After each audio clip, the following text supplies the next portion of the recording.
A case at work hits close to home and has Athena thinking about her family history all the way back in season 1 when she almost lost May. A mother-daughter bonding night over wine and charcuterie helps her spot the difference between herself and the victim's mother, finally cracking the case. Buck is minding his own business when Harry knocks on his door, dragging him into the last place he wants to be. A situation where Athena might yell at him. He bucks up like a good older brother / mentor and helps whip Harry into shape for the Fire Academy. After a charming montage exam and Harry withdrawing his application, Buck tricks Harry into asking the fire chief for another chance because Bobby wouldn't want him to give up on himself. Hen is going through a medical mystery and decides to solve it herself instead of seeking professional care or advice. It's going about as well as you think it is. After tremors, rashes, passing out for an afternoon and more, she asks Maddie for advice. Well, advice for her patient. Now we got to wait a month and a half to find out what horrors await for our girl. Fun! Have you ever watched something that completely rewired your brain chemistry? A procedural network drama might not be your usual pick, but it's ours. This is The Buddy System, a 911 yapathon hosted by 3 friends who have DM'd each other enough character dissertations to earn a PhD in media literacy. I'm Han, coming to you straight from the characters' heads. I'm Sil, bringing you to the observation deck. And I'm Rachel, connecting the dots with my red string. With our powers combined, no stone is left unturned. And no buddy is left behind. Welcome to the Buddy System. This is our 4th special covering Season 9, and today we're talking about Season 9, Episode 6, Family History, written by Taylor Long, directed by Maggie Kiley, and the director of photography is PJ Russ. Hey. A new fave, yay! Yay! Like, to me, fits Bradley Buick. I know. Yeah. Okay, maybe everybody needs their own thing. It's Russ Dog. Well, I'm because kidding. it's like Bucher, you know what I mean? Like Bucher, Russ Dog. PJ Russ, my dog. PJ? No. Oh my god, we're so embarrassing. It's so fun. Oh boy. Okay. Can we go? No. Did we get a cut of just PJ Russ? I said hope PJ so. Russ normally. And then you follow with burr, burr, burr, burr. Okay, so let's get into our review of this episode. What worked well? You're tired of hearing it, probably. But, everything? It really did, though. It's a good episode. It was everything about it, the beats, the plot lines, the storylines. Felt very classic 911. Like we're back on the train. Ugh, I hate it. we have season 3 finale trauma. But yeah, I mean, it very much, we feel kind of like back in the glory, the most glorious days of 911, you know, like season 3, season 2. That's kind of what this episode feels like. And listen, I kind of at this point need something to critique because I feel like a corporate shill just coming on here every episode and saying that it's great and everything worked and I don't really have notes because, like, obviously I have notes. We have a whole podcast episode about notes, but it's all good stuff. Yeah. So, but you know, the ABC is not paying us. This is our real opinion. And even if they were, we would still share our real opinion. We would still share our real opinion. It just so opinion. happens to be that we really like it. Yeah. Yeah. But yeah, I think like this episode was so solid and it's kind of hard to compare it with the 4 episodes that we had like really high octane emergencies and high stress calls.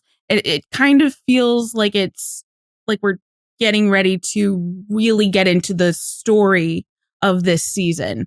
And I think a lesser episode would have done that in like a kind of boring way. This one does not. It was so solid. It had us really intrigued and invested in all of the calls, which is like a really nice thing to experience because we were just like, we didn't know what was going to happen. We like when we're surprised and because we're all such good at pattern recognition that we can kind of figure some things out. So it's nice when we're kind of kept on our toes or there was enough like intrigue to really keep us invested in the story. And there wasn't like a boring moment in the episode either. Like it was just solid. That's the only word I can think of. Yeah, I mean, it had me very emotionally yelling at Hen a lot. Oh yeah. But it's like it's all in character, so like it's well done because like Hen is our most competent firefighter. Like she's on top of her shit, but when she is going through something, she makes some dumb decisions. She really does. She's not dumb very often, but when she is, she commits to the bit. She does. And so I mean, they had me like really trying to figure out. I think you guys figured out what was happening with the Athena case way earlier than I did. And people in the chat were like, I don't want to spoil it. And I was like, I'm lost. But I think I figured it out the same time Athena did. And I was like, okay. So like, yay. I was in suspense for a lot longer than maybe I should have been. And I really love that called back to season 1 and we got actual flashbacks to season 1, which is I love that. Which is great. Especially for people who are maybe tuning into the show on ABC who haven't seen it before, seen all of it. It's giving just enough like backstory context and context to keep you up to date with what's going on and why it's important. Yeah. So I'm thinking specifically about when, again, I know we're talking about Athena, but this is like a buddy thing.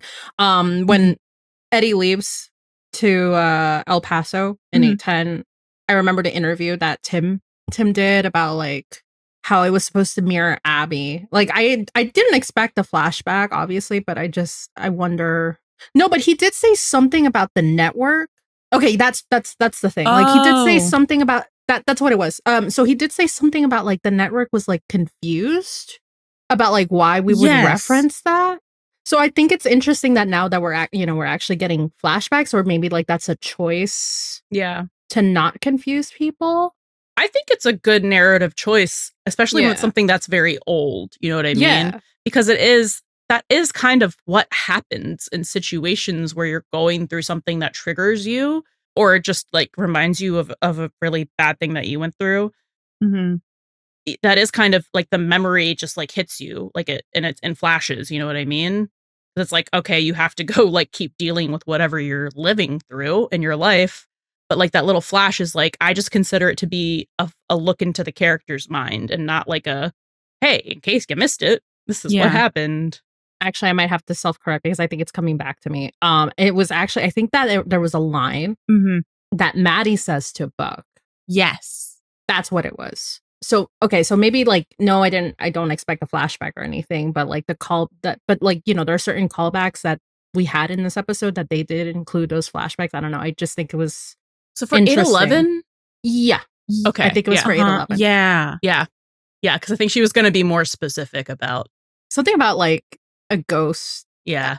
Was it that like ghosts? Like something about how like he's haunting Eddie's he's haunting Eddie's house the way he haunted Abby's place. And I think it was something like that. And Tim got the note to take it out, and he wished that he had it in. Yeah, and we were like, "It would have backed you, man. You should have kept it in there." Yeah, yeah. So I love that they did this where they added the flashbacks. Yeah, I mean flashbacks, the dialogue callbacks, all of that stuff, because it's like the characters lived it. They didn't forget. Like yeah, they're allowed to say it.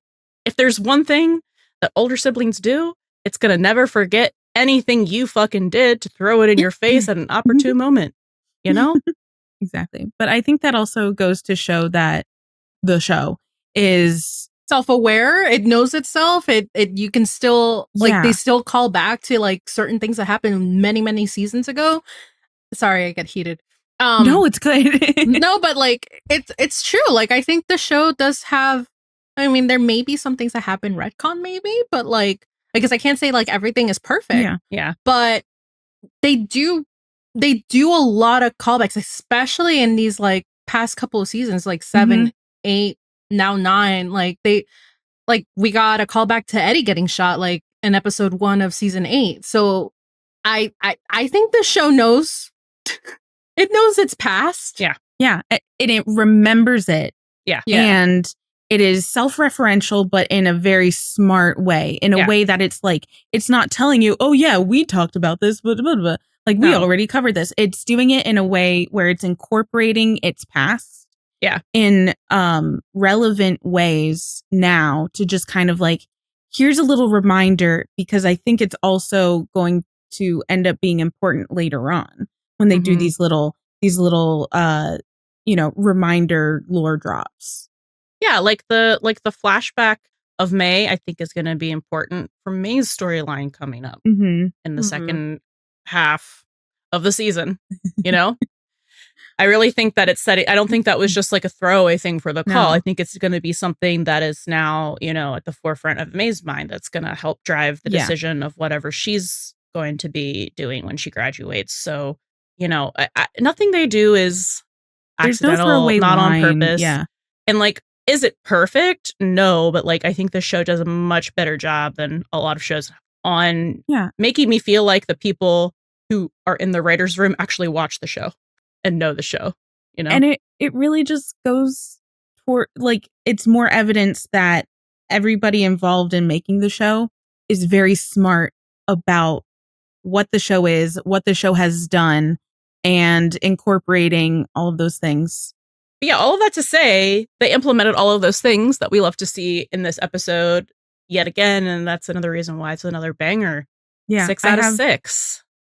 I was about to say 6 out of 10. What? No, 6 out of 6. 6 out of 6. Episodes I know. In a row. What a crazy run of episodes. Like that's super, super impressive. I have one note that isn't a necessity, but it's like the only thing that I could come up with that was as a constructive criticism, and was like, I just wish we had Ravi on the emergency calls in this episode, because I don't think he was there. I tried to go back and check, and I don't think he was there. He wasn't.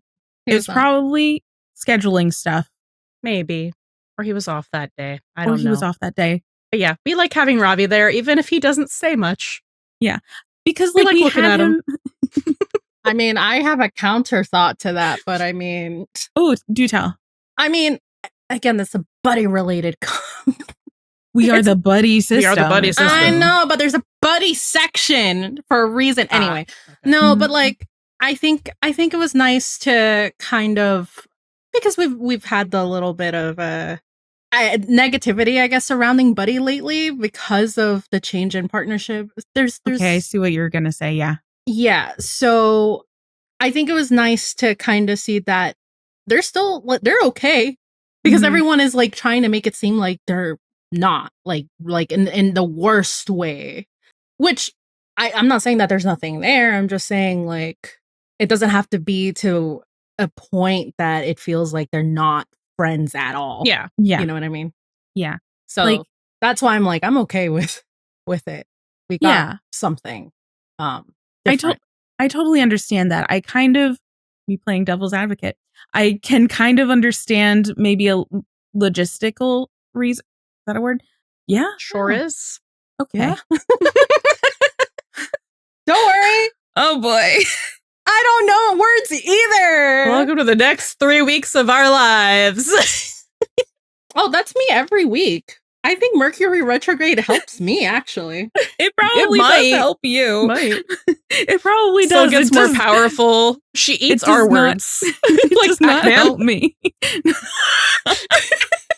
Wait, what? It's Mercury retrograde, and you're like Pac-Man. You're eating our words. Yay. I'm so sorry you have to suffer through me. I was just going to say, I can see a kind of logistical reason for this as well, or maybe narrative is the better word for it, where it's like it's kind of hearkening back to the quote unquote core 4 a little in this way to kind of like, I don't actually know what I'm saying. No, you're right, because I think like it is a narrative choice.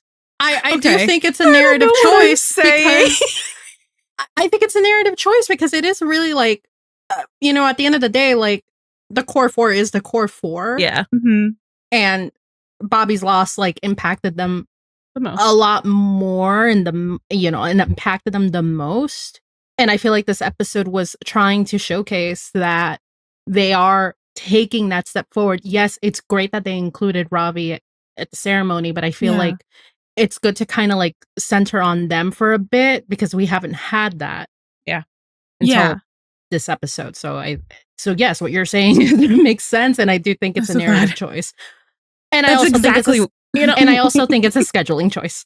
Or that's exactly scheduling what I choice. was trying to say. Thank But you. it works. But it works. And like going forward, obviously I know everyone's not always going to be there, but like I did like that we still got to see him even if he wasn't on the calls. Yeah. So Mhm. like even Exactly.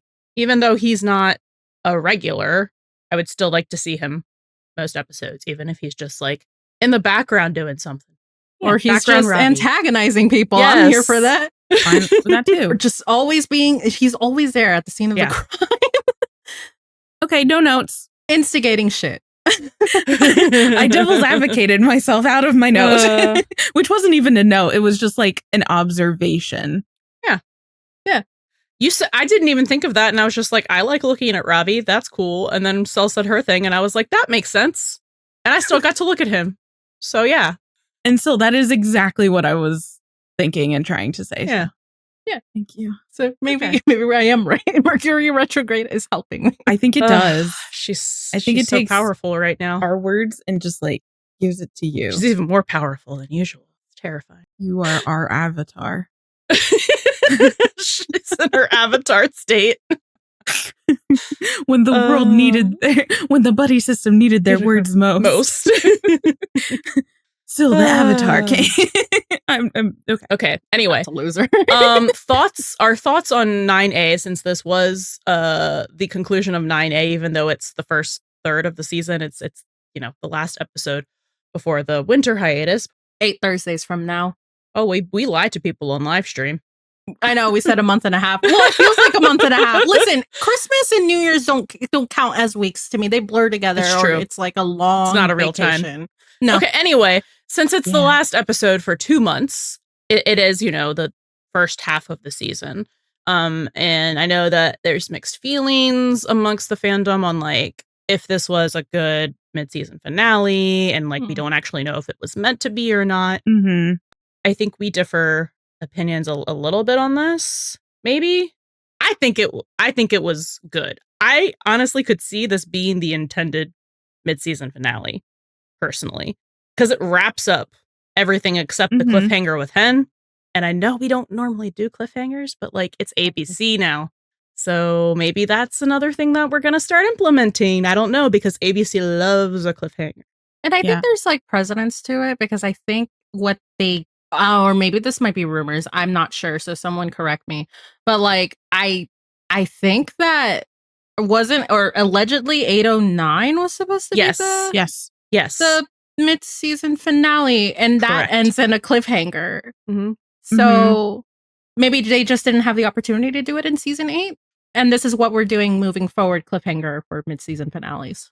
I think I'll have to see 907 to really figure out, in my opinion, like what was supposed to be the mid-season. I just think with the way that we did everything other than Hen, it just It makes wraps up sense. everything that we started and sets Yeah. up where everything is going. Mm-hmm. So it just seems like the perfect mid-season finale, because it's like, oh, cool. Like, I know like where these new exciting storylines are going to go for like Harry, and we dealt with the grief, and now we're going to really get into things. Oh, a Hen is having some sort of medical emergency. So yeah, I think that's just kind of more a classic ABC Grey's Anatomy. That's always going to be my touchstone. Sorry. Style cliffhanger. I was going to be like, is that what they do? Oh yeah. Dude, Okay. they did a season finale on a cliffhanger on an explosion last season, and they were like, someone's gonna die. Wait to find out in the season premiere. Season finale to me makes sense. But like, I didn't know if they did that for mid-seasons too. I mean, that's Yes. something that we saw with Yeah. Supernatural, but like, Yes. I mean, and I feel like that's that should be the norm. Yeah. Yeah. And I feel like this is cliffhangery in a very 911 typical fashion where they don't really do like actiony cliffhangers. It's more like emotional cliffhangers. Which is what we got last season, actually, now that I think about it. Yeah. This technically is an emotional cliffhanger. Yeah. Yeah. It's not really Because- action. It's only affecting her. One Right person. Just like Yes. last season was Buck. Yeah. With the Yes. El Paso stuff. She's internalizing it and trying to deal with it herself the same way Buck did. And then, he exploded and she's going to probably implode because she's not telling anyone and she keeps working. So, parallels. Yeah. I was just going to say, especially when you compare this kind of emotional cliffhanger with the more traditional cliffhanger that we saw in the mid-season finale of Nashville with 106, where that was like big action. Yeah. About to bring you into a new emergency sort of thing, where it's like affecting everything. And Blythe is like bleeding out. Yes. And spoilers, I guess. Oh, wow. Like actual spoilers for Nashville. So it's like, I was kind of surprised that they did that for Nashville because I was expecting more of an emotional cliffhanger like OG. I think it worked equally as well for both series. Yeah. And also with 906, I think it was an incredibly needed, like, close to the chapter. And a sense of normalcy. Closing the chapter on grief. Yes. Closing the chapter on grief, kind of like ushering a new, like almost a new era for them a little bit, Yeah. where they can move forward because there was no way they were going to satisfactorily just go straight into everything's fine. We've got new storylines without really exploring all of the Bobby stuff, which is what they did with the opening emergency and then with 905, or the opening emergency with Athena, and then seeing everybody else within those 4 episodes in 905 and still 906 with like Harry and Eddie and Buck. And Chimney, even a little less on Hen, but I think 907 is probably going to focus on that for her, or I hope. Yeah. And think about it this way. This arc, technically, because I'm counting last season, the start of it is 10 episodes long. Mm-hmm. It's 10 episodes long. I'm including Sick Day as well. So, yeah. Okay. That's what I would call the start of this whole arc anyway. So it's 10 episodes long. Yeah, that makes sense. So that's 814 and 905 because this feels like the new era, right? I'm not counting this one. Or like the epilogue to that a little bit. Mm-hmm. I mean, we've said this, I think, on our live streams a couple of times. I don't know if we've actually said it on the pod, so I'll just say it for posterity to kind of wrap this up. But it really feels like this is the new era of like setting the tone for 911 on ABC without Bobby, because that is the show now. Mm-hmm. And they did that. They covered the big grief, and I think we'll still get bits and references. Yeah, tidbits of it here and there because that's how grief works. But yeah, I think this is just what they gave us. What they gave us with 6 was just like setting up, like, okay, this is the new normal, and I think they did such a good job, like, reassuring us that like they know how to captain the ship. like they're on course. They still know where they're going. Like I don't know. We were a little worried when they killed Bobby. Like we were worried. So we were like, how are we doing this without him? And they showed us, and we're loving it, as you can tell from our episodes where we go, this was amazing. We have no notes every single time. So yeah, I think these first 6 episodes really showcased how they know what they're doing and how well they know what they're doing, or how they're doing it well, whichever way you want to phrase that. Because it's just, there was no falter in this. Like I think they really came in with a very solid vision for this season. They are implementing it, and they are succeeding. 6 episodes in, and we're already like, this is some of the best of the season, of the series. Guys, because we're not talking about grief anymore. It's so nice. We're back. I mean, the energy's back. We're back. I'm so back.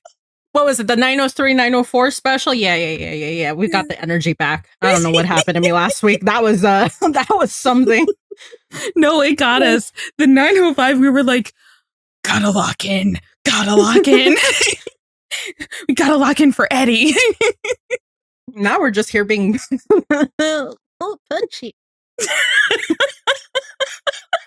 This is why these take 5 hours. All right. Are we done talking about that now? Do we have closing thoughts? Season's great. Can't wait for the next episode. Yeah, I can't wait for next year, January 8th. Ooh. Be there or be square, y'all. Can't wait for 12 more episodes like this. Right? It's like it started out very confident, supportive, and then became a threat. Keep it this good, guys. We're loving it. I really think they're gonna. I think so too. Okay, anyway, this concludes our long-winded review. Did you really think it was gonna be short-winded? Well, we started talking about things that actually weren't. It's fine. They were tied. They tied. They did. They tied together. Yeah. It's fine. No, it was good. Okay. Good thoughts. Okay. It's time for character moments. Because it's not so much analysis in our season 9 episodes or specials that we're doing, because we will rewatch them and then do our normal thing eventually when we get there. We're just going to kind of highlight some of our favorite moments or some of the standout moments, if you will, for our characters in this episode. So I think we're going to start out with Athena and May. Okay, so my highlight, mostly for Athena, is her interrogation scene. They have Angela Bassett say some very out-of-pocket shit, which I enjoy, actually. Yes. I will always enjoy it. I do have a question for the Gen Alphas out there, if they listen to us. I thought Alphas Bob... or Z's? Or Gen Zs? Gen Zs are... Well, I asked a Gen Z, that was my cousin. I was like, what? I thought bop meant like, oh, that's a bop. You know, That's like that's the song is like good. You know what I mean? I think it's a newer. Yeah. So Gen Alphas. Why? But the highlight of the stuff that they make Angela Bassett say or Athena say is unalive yourself, basically. And that's going triple platinum on Twitter right now. So. I know, which is funny, but also kind of like, ooh. Ooh. I think they purposefully Why?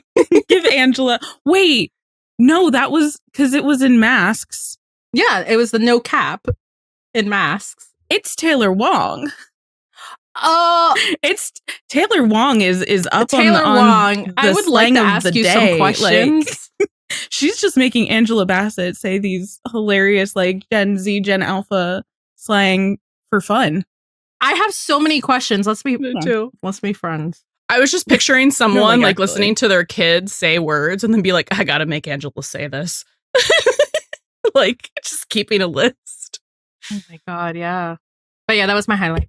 If I had the power to like have the Angela Bassett say out of pocket shit, I would have a long list. Oh yeah.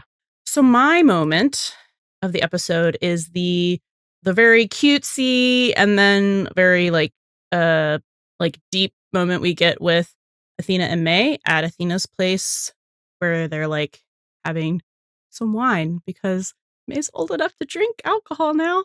Yeah, girl. And their little charcuterie board, and Athena's like, "You can cook for me." May's like, You invited me. And it's just so cute. They cheers to like mother-daughter bonding time, and then May spills her wine so conveniently on the case file that Athena's working on. And she's like, "Did you leave this here like for me to see?" And I was like, maybe.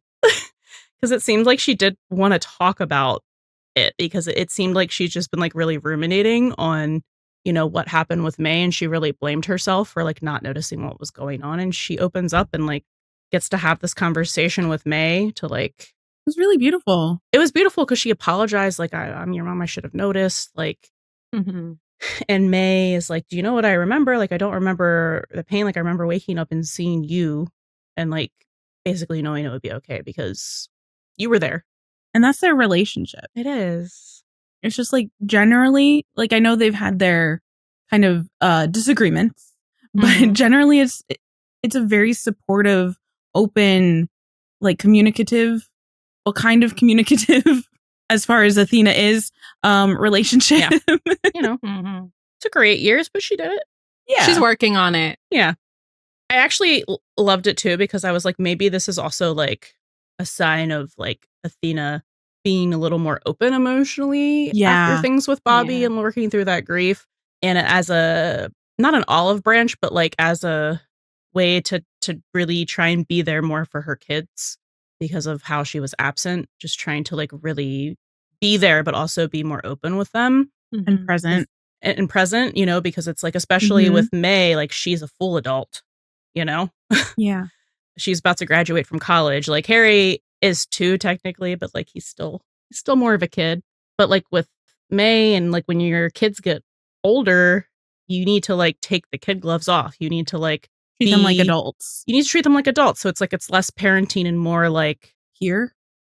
Yeah. Like you're always going to be their parent, you know, but it's like opening up and being more vulnerable so that they can see that you're like a real person who makes mistakes. Yeah, it's the parent recognizing that their adult child has their own life, can make their own choices, and the parent is always going to have like their best interests at heart, but respects them for like respects what they decide to do with their life. And yeah, I think we are getting there. And I think this is Athena's way of reaching back out, like reaching back to the hand for reaching out that her kids have offered her. Yeah. Yeah. Which is just like It's lovely. beautiful. She's like, yes, I'm going to be there for you because you tried to be there for me. And this is how it should be going forward. It's a huge reach because we've never seen her open up emotionally like this to her kids. Yeah. So I love that for her. Yeah. And they got me tearing up and I was like, God damn it, I wanted to not cry. This episode, they almost got me.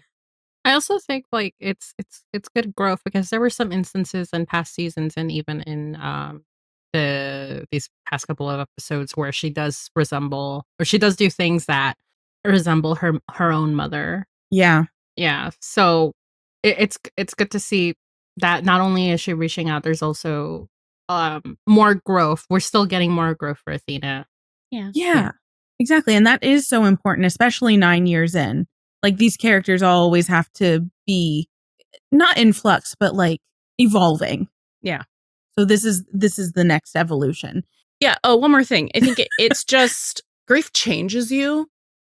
So I think this is also a sign of like not just how it's gonna shape how she is there for her children differently going forward, but I think it's just probably the first of more signs of how Athena has changed, like how losing Bobby and grieving him has changed her as a person. Yeah. I just thought of Wicked and and Bobby is just like the force that has changed everyone, and everyone's just like, you have changed me for the better. Yeah. Because that's what we're really seeing with these episodes, right? Yeah. Like so much. That's what this is all about. How Bobby has changed everyone for the better and how they're going to be like taking those like lessons and memories and the spirit of doing who good he with is them, and like how he was there for everyone and just carrying that in themselves and forward with how they hold themselves. Like I think we're seeing that everyone. And it's beautiful. Yeah. I'm done. So kind of in that same vein, we get to see Athena finally go back to the 118 for a ceremony, but this one's a little happier. But it's such a nice bookend to 901 where she was actively very much avoiding everything in her life because it was too painful and she didn't want to think about it. And through the course of these 6 episodes, we've really seen that page turn for her And there's this beautiful moment when she sees Bobby's plaque on the wall, and it's just she kind of like zones right for it and like looks at it, because I think this is the first time that she's been able to see it in person. And it's just this lovely moment where like Harry and May come up behind her as well, and they're just like all there and like supporting each other, and like her kids are being there for her, and it's just I'm like gonna start crying. It's just such a lovely moment and a beautiful bookend again to 901. Like that's how you do it. Yeah. I also think it's a nice kind of end cap to like, because I think in 901, like when they're doing the dedication plaque, like Chim makes a comment about like how Bobby would have hated like, the station being dedicated. And so I can't remember if it's Hey or Mary. Release me. I can't remember if it's Harry or May who says it, but one of them is like, do you think he would have liked it? And Athena's like, I think he would have been terribly embarrassed, but like deep down he like secretly would have loved it. And I was like, yeah. Which kind of echoes similarly to what Chim said to Maddie. Yeah. Yeah. It's just such a great moment, and it's just, and she gets to be there surrounded by the like not just her kids, but like the rest of the family. You know, so it's like the first gathering that we've seen her at that wasn't the funeral or baby Bobby's birth, you know, where she gets to be there surrounded by the extended family. Like, and that one was so bittersweet, and this one is still bittersweet, but it's leaning more sweet. Yeah. And it will continue to do so. Like there will always be a little bit of grief and a little bit of bitterness. And I just keep going back to that quote from the Entertainment Weekly article that Tim had, because it's the only quotes that we have. Yeah, it's so weird. Come back, Dad. We miss you. Blink twice if you need help. Where's my dad? I'm all alone this season. No, so I just keep thinking back to that quote that he said, where it's not going to be the season of perpetual grieving, it's the season of perpetual grappling, which really indicated to me from the jump that it's not all going to be like grief focused, but it is going to color in varying degrees, you know, things going forward. So sometimes it'll be a little more like, you know, vibrant, chromatic, and sometimes it'll like fall back into the background, which makes sense. So it's nice that we finally get a little bit more of a happy celebratory thing, which is classic 911. Yeah. All right. Let's talk about our boys, Buck and Harry.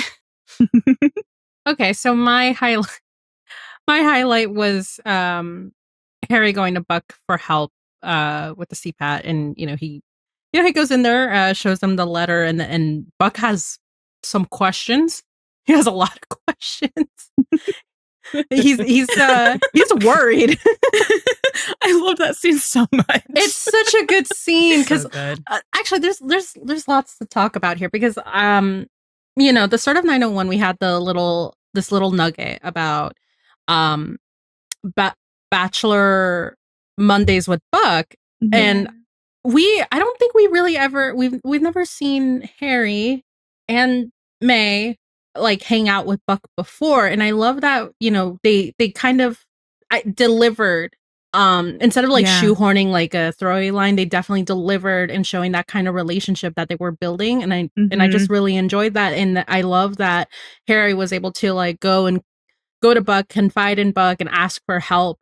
And I mean, there's lots to talk about Harry and Buck, because there's a lot of mirroring. And there's so much.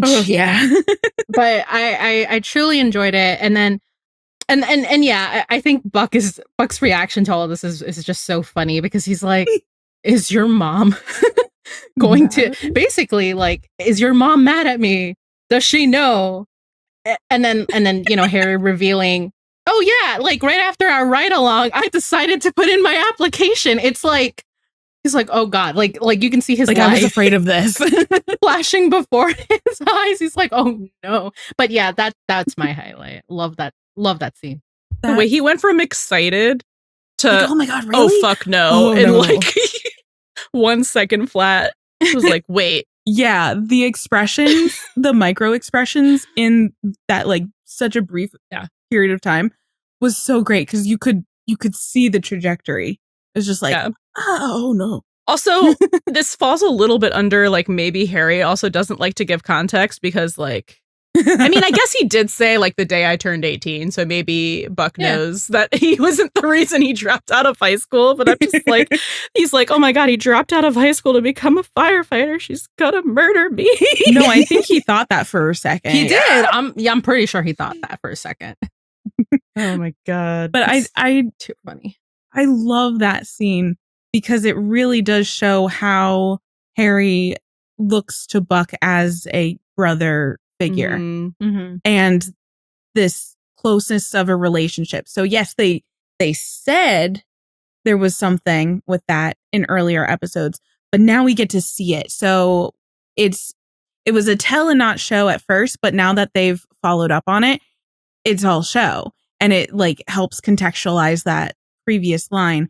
And I can't wait to see that relationship grow. Yeah. Like there's so much familiarity there already. Like that scene felt so lived in for the characters. Like this is a thing that happens. Like it didn't shock him that Harry came over to his house just like unannounced, which I know Buck loves, but it's like this is a typical occurrence. Yeah, I think he was like, I think it was unannounced. I think because he was like Harry. Yeah, that's what I thought. Well, regardless, it is very much a like an older, like it is a brother thing. Like the way that scene plays out, like it's like, oh yeah, like you're welcome over anytime. Or even if like he did say, hey, I'm coming over beforehand, and it's like, oh, I'm so happy to see you. Wait, you did what? You did? No, is mom gonna kill me? Because obviously I'm the older one. I'm in charge of you, like that. Because you know what I mean. Like May kind of had a similar. She's like, wait, I didn't know he dropped out of. You know, like I think Syl said in the episode where we were covering, you know, that bomb being dropped, where she was like, don't look at me, I didn't know either. Like, which is an older sibling thing. It's an older sibling thing. Yeah. It's so funny, like when you think about it in that context, like May went to Maddie. And there was nothing. There was no worry. There was no, you know, like, oh, your mom's gonna. Yeah, they just have I think May is just, you know, she's just better at, I don't know, I guess just dealing with her mom, especially. But I think the comparison, it's a different relationship that she has with her mom. Yeah. Yeah. No, because I mean, her mom started out loving her, and Athena met Buck and hated him. Yeah. Okay, I want to talk about that in Parallels too, because that's just so great. I wonder if she'd ever be like, oh, these Buckley siblings. Always always influencing my kids in some way in their career paths. We'll have to see what goes on with May. It's possible. Yeah. So my favorite moment in this episode is the montage for so many reasons. No. The first is work, fashion, baby. Like they were like, we're gonna show you the entire fall line of Carhartt on Buck Buckley. Thank you, Carhartt. And the LAFD's merch. Like it was like LAFD shirt, Carhartt. So can we have like a moment of appreciation for the wardrobe department, because they're killing beautiful. Oh my god, so big, beautiful, and bisexual. I love to see it. So aesthetically pleasing. Yes, always put that man in blue. Thank you. Blue, and I like the brown too. He looks good in brown. Yeah, but the blue just makes his eyes. I know. Makes them too much sometimes. Plus the color grading, I'm just like, put those away. I'm like, his eyes pop. They do. They be blue. But yeah, I loved all of the outfits, and like he was just like in his element and being very quippy. So like not only do we get to see a little bit more Clipboard Buck, but we get a new edition of Whistle Buck, and he is also a tyrant. You know, it's like, no quitting, no whining. If you give me any guff, I blow this whistle. You get down, you give me 50 push-ups. And Harry's like, give you guff? Because I don't think he understands what the fuck guff is. No, he's who just like uses genuinely guff? being like, guff? What is it? 1950? What are we doing? Did he get this from his Navy SEAL training? Because I was just thinking Maybe, about yeah. that. It's definitely where he got the word guff from. But yeah, and then he's like, give you guff, and then he's like, blows the whistle, and it gets down, and it continues like that. It's just drilling him with his quips and blowing the whistle and just giving him guff, because like that's the job, as the drill sergeant, which is basically what he was being. Yeah. He's waited his whole life for that moment. He has. Honestly. And his background, like you said, Sil, from training with the Navy SEALs, and he like almost got in, and he's done the Fire Academy before, so like he's familiar with how this goes. Fire Academy several times because he had to do the recertification. So he is very he's very familiar with all of this, and I think it's like, yes, it's time for his comeuppance. Like he finally gets to be the one. Yeah, but it's like, I think my favorite part of that is when he's like, what's the best station? After he's like, how many battalions? How many stations? What's the best one? 118. So he's like, yeah, don't say that in the interview. Don't say that, though. And then he's like, make a right. We got to get groceries. It's just so like so Big Buck. Brother and Buck coded. And like, I just love it because it's like a new, like we've seen it a little bit like in Clipboard Buck, but like this relationship with Harry is a different one than he's ever had before. Like he's never mentored someone before. Yeah. So I just love seeing this aspect of him. And it's like he's having so much fun with it. And he loves that Harry came to him and then he got to help him. And, you know, it must he make him feel like really special and honored. And yeah. And it's like this interesting like air of authority that Buck gets sometimes when he's like given an opportunity like this. And it's just, he does it in like such a Buck way. Really funny. But like, this is a new iteration of that from like Clipboard Buck in season 3. It's kind of similar to me from, what was it, like 8-14 when he's talking to Ravi and he's like, nobody's quitting, sit back down. And it's just, this like, yes, sir. This sturdiness, this steadiness, this this air of authority that Buck, I think, has grown into. Yeah. I'm enjoying it. Give me more of that. Right. And then my highlight was at the end of the episode when Buck and Harry are about to surprise Chief Simpson coming out of dinner. I don't really know if he gave him a heads up or like he's there. I don't know. I don't know how he knew he was there. Fanfiction gap. He has his ways. I'm choosing to just weirdo. Like hand wave it away. Just like maybe he's got an in because he was like the fire marshal at some point. I know that was like so many years ago. But I mean, maybe, or maybe he just like called his office and was like, "Hey, where is he?" That's the most. So that's what I imagine. But when Buck brings Harry to talk to Chief Simpson and gives him that little speech about not letting Harry give up on himself and how that was so in line with what Bobby did for him. It's just like, to me, this was such a beautiful way that I think we're really seeing with Buck. He is really trying to pay it forward in like Bobby's honor memory in the way that Bobby would, as a way to like his way of remembering and honoring Bobby. So by not letting Harry give up on himself and not letting him quit, it's just Buck being like this new evolution of himself, which is, again, like we said earlier during our review and our more general thoughts, it's this new evolution of and how Bobby has changed him for the better. And I have lots of other thoughts on that. For good. But, I know. but that struck my heart. I love it. That line got me tearing up again. I just want to go through one episode without tearing up or crying, man. I mean, like, I don't, because it means that it's really good storytelling, but you know, I just don't like crying, especially on camera. Like, I've gotten used to it, unfortunately. So, I had to get used to it real quick. With our Bobby Grief episode, I was crying like the whole time. But yeah, it's just Sure word, bud. I know. But yeah, that was just like such a beautiful way to incorporate like the lessons that Bobby has imparted onto Buck, and everyone has been learning like different lessons and applying them in really beautiful ways. It's just like, yes, this is what Bobby meant when he said they're gonna need you, kid. And Buck is I keep saying this, but Buck is finally, by being himself and not being what he thinks other people want him to be, which is a real mind twister. By being himself, he is being what they need, and he is enough. He is enough. Yeah. I was trying to bring it back to like to the coma, but like also he is enough. Yeah. So yeah. Yep. I love him so much. Why do I keep wanting to cry? Oh my god.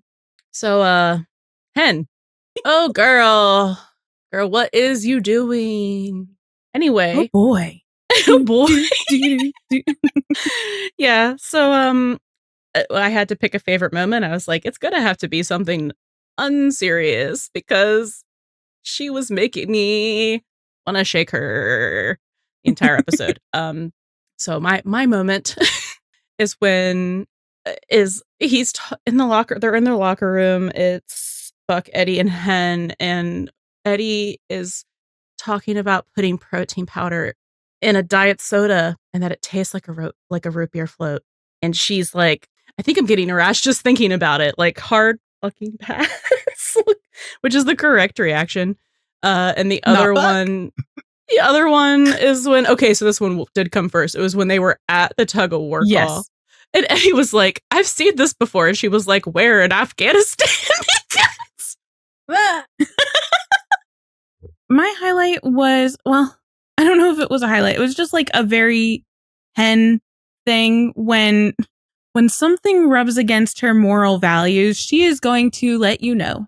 And she is not going to mince words about it. And when they're at like the medical spa thing, and she's just like, you scan people and credit cards. Like, she is not pleased with whatever they're doing here because it's so, I guess, not patient-centered, not person-centered. And we know she always prioritizes the people, and just like really and this also happens when like animals are not being treated with respect and decency, right? Like, we see this pop up a lot of times. She's just like, she is so, this is not right, and I'm going to tell you that I am not happy with this. And I love that bit about her character, that it like pops up sometimes, which makes it all the more interesting too, that they had her go back to it at the end, because it's like she's still not happy about it, but it's like a means to her end sort of thing, which is like and she also doesn't usually like compromise. I wouldn't say this is like a compromise of her morals, but like she's compromising her own safety a little in many ways. But yeah, by going back to that spa, for sure. Yeah, she gets very triggered by doctors who are not good at their jobs. Yeah, which is fair. It was like, I forget which season it was, the doctor that was treating her mom and was like so dismissive of her mom. Season 4. Yeah. It's the one with the switched at birth actress. Yes. It's the only way I remember. My highlight is Hen going to Maddie, or talking to Maddie about a mysterious diagnosis for this hypothetical patient. Sure, Jan. So, she's going down the list of symptoms. Well, actually, I love that they called back that Maddie was a nurse in Pennsylvania. And I love that, Hen went to her to kind of like suss out what is probably actually wrong with her, which I hope that they do like touch on next season. I hope it doesn't take next season.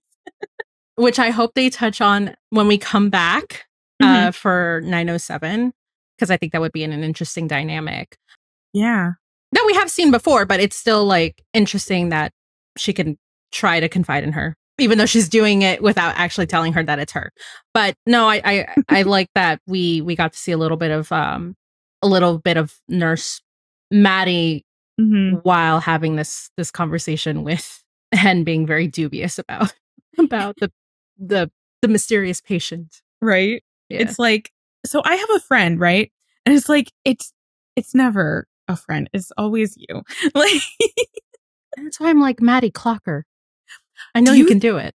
Actually, do you think that Maddie caught on or not yet? Because I'm undecided. I don't think so yet. Something's going to happen on a call, and then Chimney's going to talk about it, and then Maddie's going to be like, huh. Putting two to two together. It probably pinged some sort of flag, not a red one, but like a yellowish one in the back of her mind. Because it's very much giving like, hypothetically, I have this friend who has this problem. And the person you're asking is like, yes, so you have this problem. So it's giving that, like a little smoother, because it's like, it is the medical field, but she's just like, you're from Pennsylvania. There's Lyme disease there. I'm like, girl, there's Lyme disease everywhere. So I don't think she was quite as smooth as she thought she was, but I guess we'll see in 7 how long it takes Maddie to catch on. But I think she'll definitely have a part in it. Which honestly, I would be kind of okay with Maddie taking more like supportive storylines for season 9, because so much happened to her last season. Yeah. Well, this makes sense. Now we know why Chimney was in a hospital. If that goes there. Actually, never mind. Ignore me. Oh. And Maddie, well, JLH was in some behind the scenes in the behind the scenes. Yeah. Okay. So Chimney. Oh, that's me. Okay.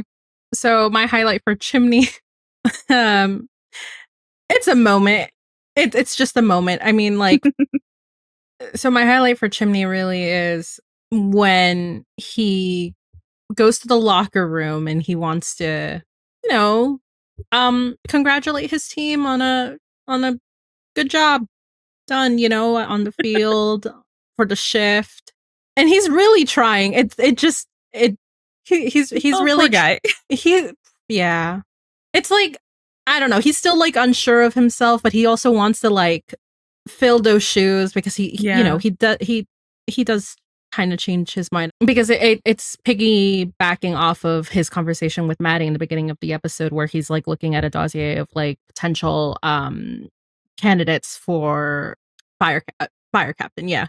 So he's like, he's trying to fill in those shoes even more by trying to give that like little, good job today, guys. And they're all looking at him like, what the fuck? It's so funny. Oh, that was a great moment. I know it was played for laughs, but I kind of interpreted it as him like, really trying on like the captaincy shoes in his head. Like, it's like he had kind of made the decision, so he was really trying it on for size a little bit. Like, okay, I'm going to act like I'm the actual captain and not just an interim captain. And it's just like, oh, honey, no. You didn't have to do that. Yeah, I thought he was going to like lead with a compliment and then try and feel out how they felt about him being captain, because that's kind of what Maddie was told him to do. But he's just so awkward. Sometimes. And it's always when he has like a secret, right? So the secret is that he actually wants to be captain. That's exactly it, actually. So he starts acting all flighty, like, and everyone notices immediately because that man can't keep a secret. No, at all. I also thought he was gonna like ask them kind of outright, like, what would you think if, but that's not Chimney. No. No, he's got to kind of spiral on it on his own. But like, he was acting so flighty that even Buck was like, is he gonna retire? And then I think Buck was just like having flashbacks of, no, please God, no. of like I can't deal with another Bobby change. going around being like, "Good job, everyone," to everyone individually. God. Yeah, in season 7. Yeah. Like, War not flashbacks. Oh man. How would that happen? Like, is Chimney gonna be like, "Hey, Buck, can you cook us dinner for one day?" Eddie, actually, I don't know. I was trying to think of like how he would have done his like little goodbye tour, like Bobby did. I don't know. Bobby's was very would specific. have been a lot different. Mhm. Yeah, more chimney coated. We don't have to worry about that for a long while. Okay, so my moment for Chimney is he absolutely caught Buck and Harry red-handed doing something weird. And I was like, oh man, he's gonna find out about Harry joining the Fire Academy. Mm-hmm. But no, because he's keeping a secret, completely derails it. So he's like, what are you celebrating? And Buck's like, Chim, what are you doing here? Chim's just like, you knew that the chief was at dinner, but you didn't know who it was with. I still need to know how you knew that he was there. Anyway. That's probably on the cutting room floor. And Chimney's like, why? Yeah, and I'm sure he spilled like immediately after that because he just cannot keep a secret. Or he said like a very heinous, obvious lie. It was like, I gotta go, bye. Yeah. Like, I think I would have liked to see at some point, and I don't know if they like maybe would have had this in the original script or they would have filmed it and then just like got cut. But I would have liked to see him, or however they announced like Chimney actually taking the captaincy and see everyone's reactions. I think that would have been really cute. I think everyone kind of just assumed that it would happen and they wanted it to happen. So the only person it was a big deal to was Chim. Like, that is true. Yeah. And I like that. And I like that Chim didn't actually go around trying to get validation and other people to encourage him. Like, he wanted it. Has to come Maddie encouraged him, and then he sat on it and then just went after it himself. You know what I mean? So I really think that shows like the conclusion of like his survivor's guilt and like the complex he had about like not being, you know, not being Bobby enough, you know, to take Bobby's place because Bobby's the reason he's dead, or he's the reason Bobby's dead. Jesus Christ, I hate you, Mercury. But yes. Anyway, it's a really funny moment, but it's also like, yay, he did it. Like for himself, for his team, but like he did it for himself because he wanted to do it and like knew he could. And he didn't like, you know, need to outsource everyone's opinions and make it more awkward. That's because I feel like it would have been like when they did the reviews and like Bobby was like waiting for everyone to like give him feedback and they were like, "You're very organized. I gotta go." Yeah. I think it's showing some of like the things that Bobby has imparted onto Chimney, where Chimney is like doesn't necessarily have to outsource for this because he's getting the support that he needs from Maddie, but that's because she's his partner and they're like in it together anyways. But it comes like from a very internal place, which is a change for him, which is nice because it shows like some extra maturity in that way. It's like, I'm going to go after what I want because I feel like, or I'm trying to convince myself that I deserve it. And I don't need anybody else to tell me that I do deserve it because this has got to be like a self-worth thing. Yeah. For him. Oh, I love him. And then I really loved the moment at the end where, you know, they're at the after the ceremony has taken place and it's the whole party and who is it? Eddie and Buck and Ravi are upstairs just like kind of sequestered away and Chimney comes looking for them and they give him the gift. And upon receiving this like really lovely watch, it looks like really expensive. That's engraved with his words. And he just like takes that and is like, I won't let you down, or I promise I won't let you down. Something like that. That got me in the episode so good. Same. Yeah. Because it's also to kind of tie it back to him trying to be inspirational at the locker room thing.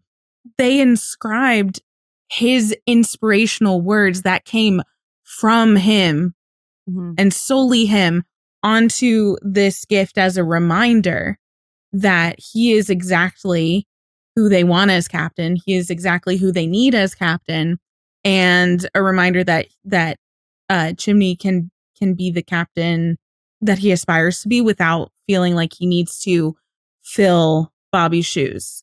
It's just a different set of shoes, but it's his own. That metaphor got weird, but but I just love that inclusion of like, he was trying to be inspirational earlier because he was trying to, similar to Buck again, be kind of what he thinks other people wanted him to be. And he was trying to be not himself. But when he is purely Chimney, that's what is effective for everyone. Okay. It's the most Hufflepuffy thing I could say. Like, right? I know. I'm trying not to rag on you too many times in an episode for it. Yeah. We know. Do it. It's fine. We're well aware. We've got time. We are well aware. It's not that. It's time. Oh, okay. We devolve. But anyway, Eddie. My highlight for Eddie is our running gag now of lore drops. But instead of seeing it in Afghanistan, that being the like tug of war, fingers flying around. Yeah. Loss of digits. Yeah. Instead of that, he got to see this at a Boy Scout jamboree. This is like twofold, right? One, first of all, you were a Boy Scout. What can't you do? Tracks. You're a Boy Scout now. Ballroom dancer, Uber driver, delivery driver, like Uber Eats type of driver, military, army medic, firefighter, paramedic. We need to commission someone to do all the different Barbie versions. We do. Army Barbie. Boy Scout Barbie. Ballroom dancer Barbie. Oh, actor. Yeah. Actor Barbie. Community theater. Community theater Barbie. / SAG-AFTRA member Barbie. Yeah. My God.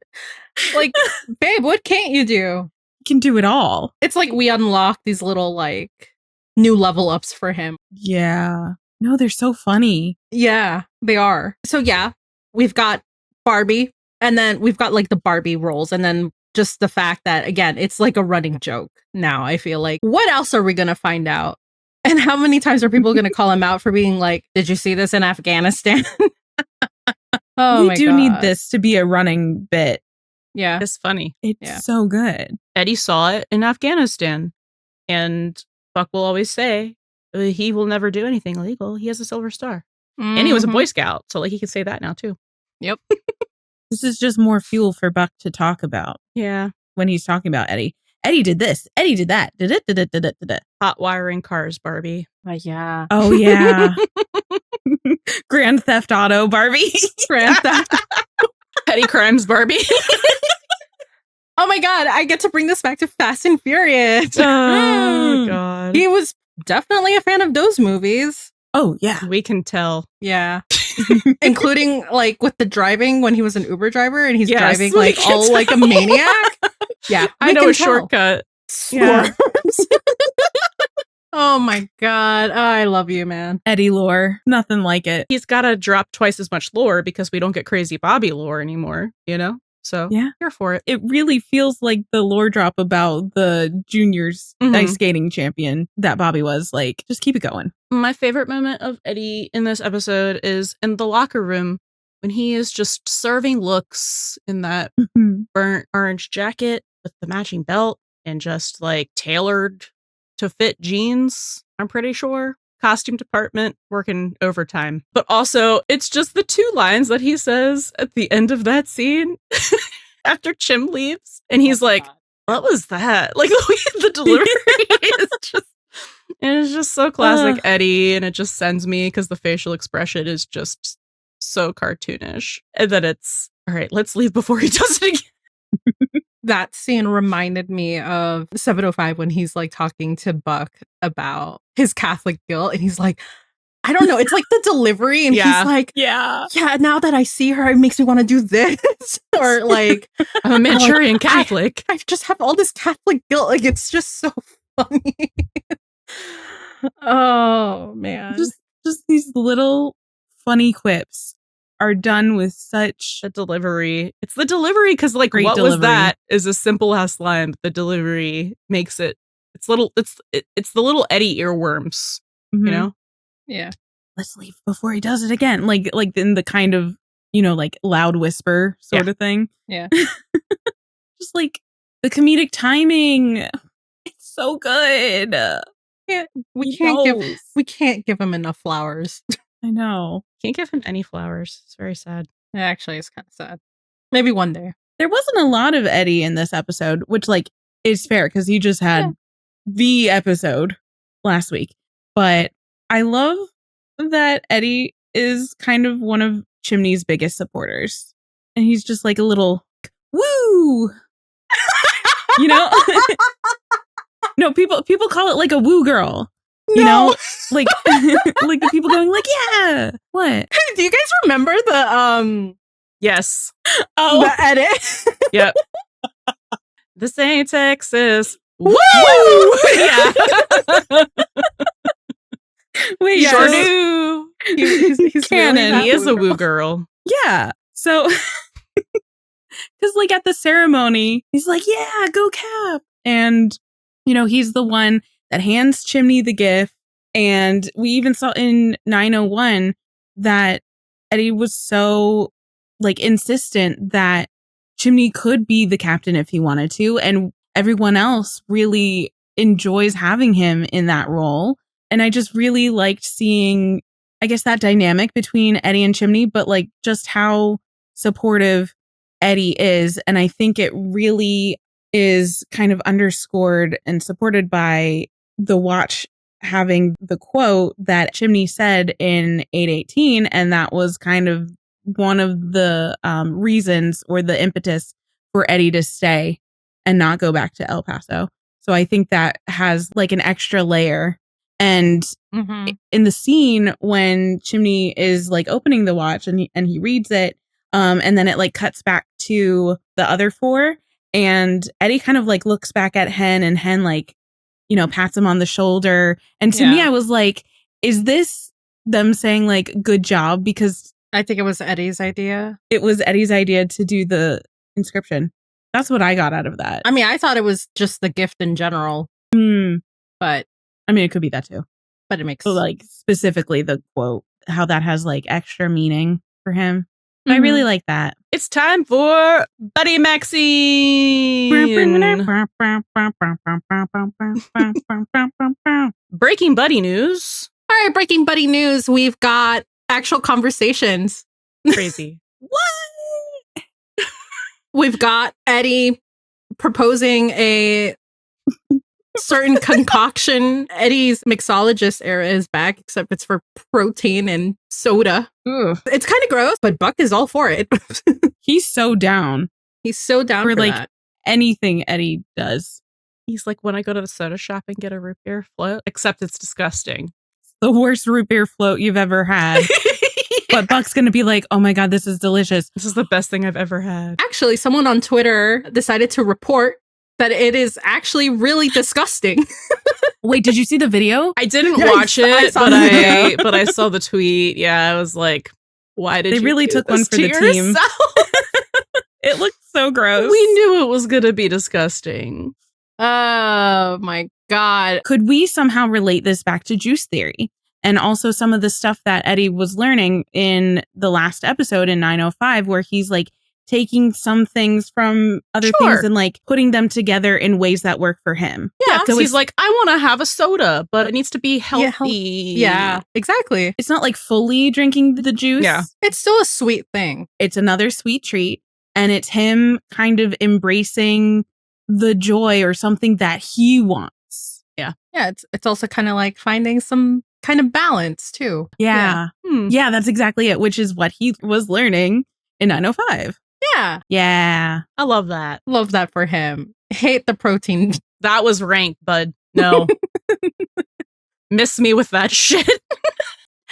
My other Breaking Buddie news. So this episode, and I think I talked about this earlier because we didn't really have Robbie in some of the calls. We got to see them pretty much working together. What I've seen consistently throughout this entire run of episodes is that even though they're not partners anymore, they're still being like framed together. And in this episode, we got to see them like actually work together during that medical spa call, like with the compressions and stuff. I know like Chimney's obviously assigning the roles of what they had to do, but it's still like a flawless, them working together. dynamic. Like, it's still flawless to me. Mm-hmm.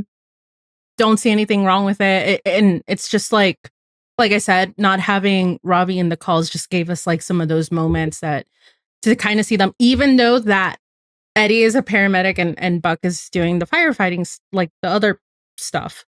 They still have each other's back, and they're still like, yeah, like it's still like a flawless like teamwork, even though they have technically different roles on the field now. The framing that we have of them, because like a lot of times the camera is panning to them together, especially as of, I know in 901 we were worried because of some of that jealousy. Well, not worried. Right. We were enjoying it.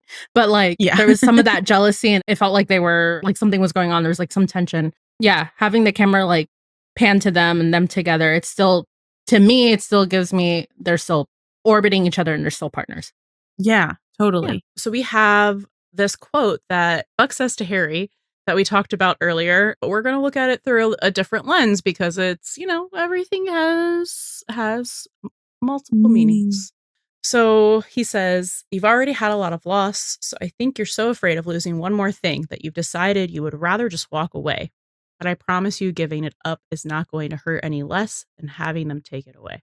So we're looking at this through him talking about himself and removing it from like the context of Bobby and Harry.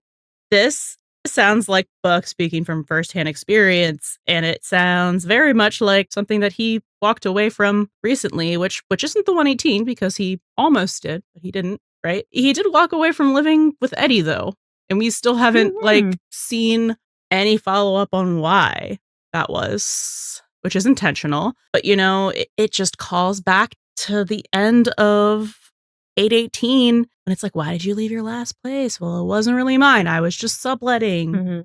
To 905. You know, it's my house. No, it's not. Not anymore. Like, it's just very much giving. He was so happy that Eddie and Christopher were home, but he didn't want to like get attached in a way that he would have to lose. Yeah, it's like he pulled himself away, which he does because Buck is an isolationist in that way sometimes when he's upset. But. And I think he walked away before he was asked to leave. I don't think he would have been asked to leave. But to Buck, it's always like people get tired of him, right? So I think to him, it's just so multi-layered where it's like he thought that they would get tired of him and they would have to ask him to leave, and it would have hurt more to have like stayed and gotten used to like that dynamic and being so close to them after missing them for so long. And there's also like a deeply subconscious buried part of like, I can't live in the same place as Eddie. I can't lose one more thing. I can't like mess up this relationship by living with him, because that would be something. It's really showcasing how Buck thinks of in like a situation like this. Something in his mind would be so tenuous that he doesn't want to like rock the boat.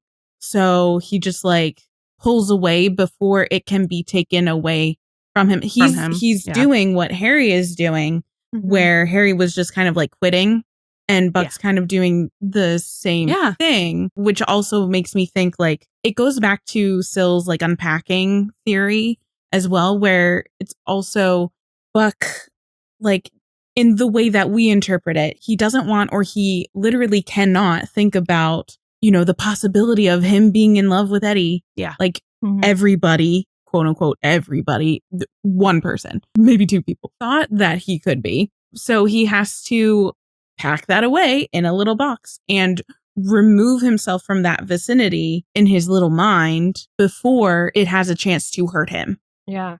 I also wanted to add, like, again, seeing this through a Buddy lens in season 8 specifically, he lost Eddie to El Paso once, and there was like a good explanation as to why, and he had to let it go. And then we have when Eddie was going to tell him eventually, but he didn't, and Buck, you know, found out that he got the job in El Paso. Yeah. That's like 2 strikes for him. And that to me is kind of like, in regards to this quote, it's kind of like Eddie could have been taken away at that point. You know what I mean? Yeah. Yeah. So like the first one was like voluntarily letting go. And then this time like, oh, we have him back. but now he's being taken away. So that's kind of how I read that.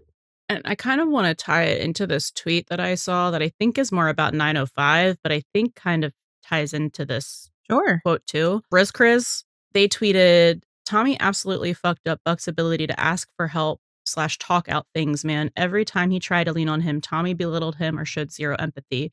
And then he put Buck's relationship with Eddie in question and made Buck rethink leaning on Eddie.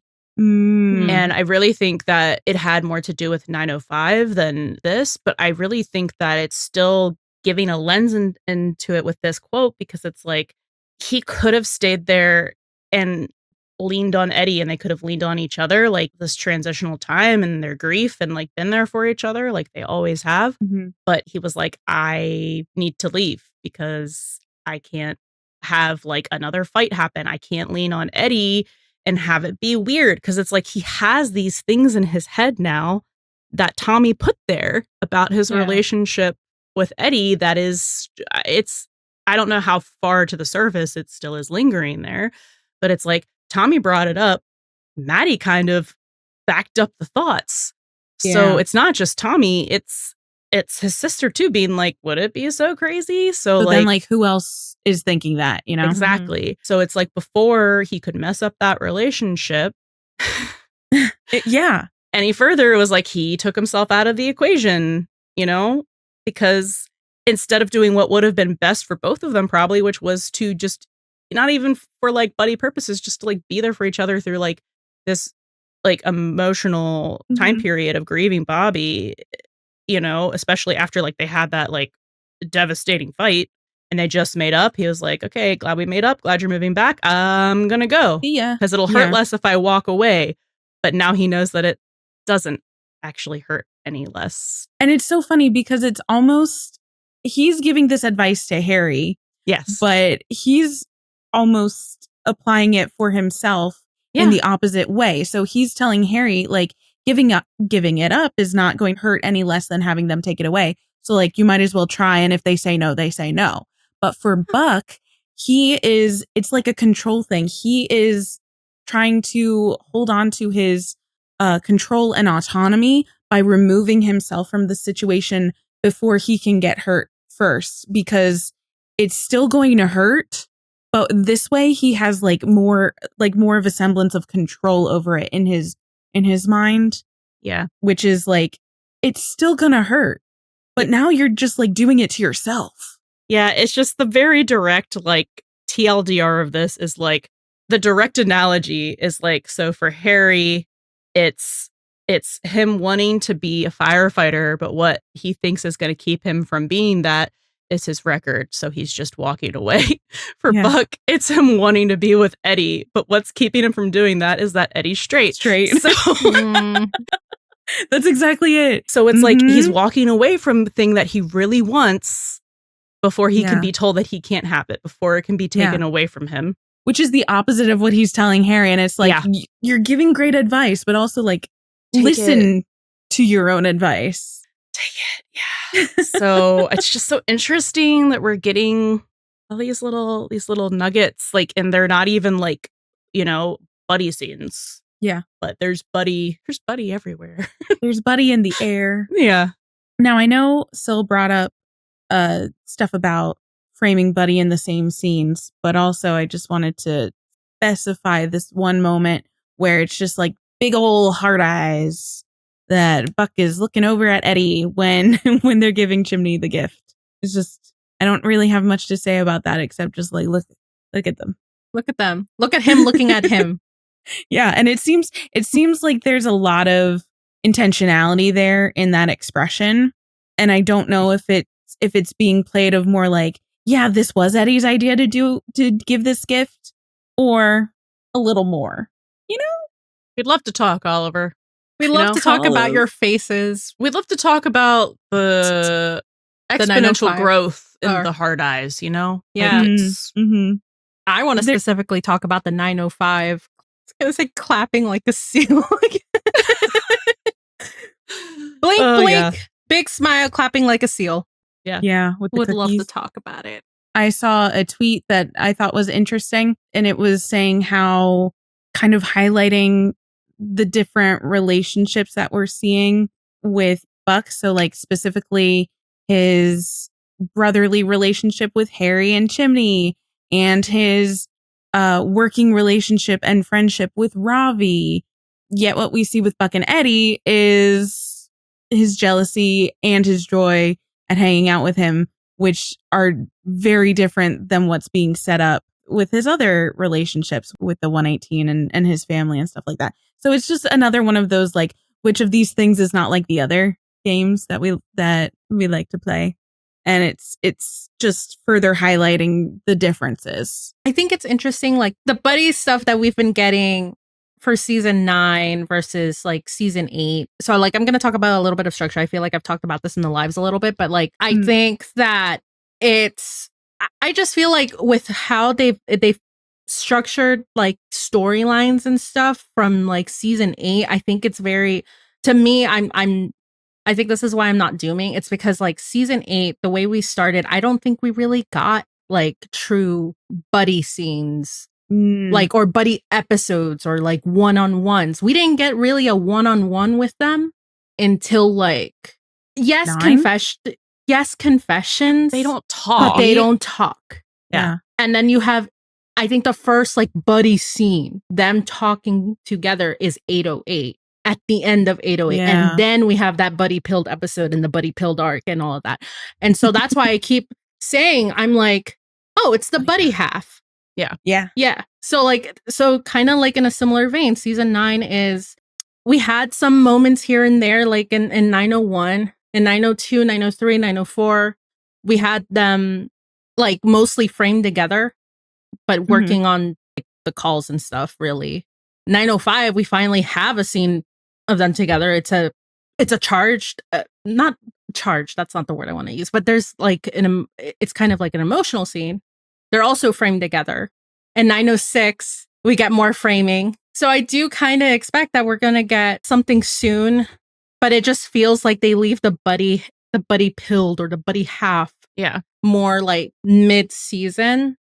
Yeah, like they're breadcrumbing it. Yeah, they're definitely breadcrumbing it, and then we're finally going to get a storyline with them together, and finally getting them maybe outside of work, finally. You're so right, and I think that just the reason it's been more noticeable to people this season, or like harder for them to like see the vision, is just because they're not partners anymore, so we don't have that dynamic. Yeah. And there isn't just like the regular, hey, they're around the firehouse talking. They're like, nothing has been regular because Bobby's dead. They're not partners. Yeah. And it's it was the like opening emergency. So it's like, too. Exactly. So, you know, but it's not any different, like Sil said, with the structuring of like when they're going to let them actually start having conversations and like forward movement and like the buddy dynamic. It's the same thing that they did last season. It's just a little more, feels a little more tenuous because we don't have like the regular stuff to fall back on right now.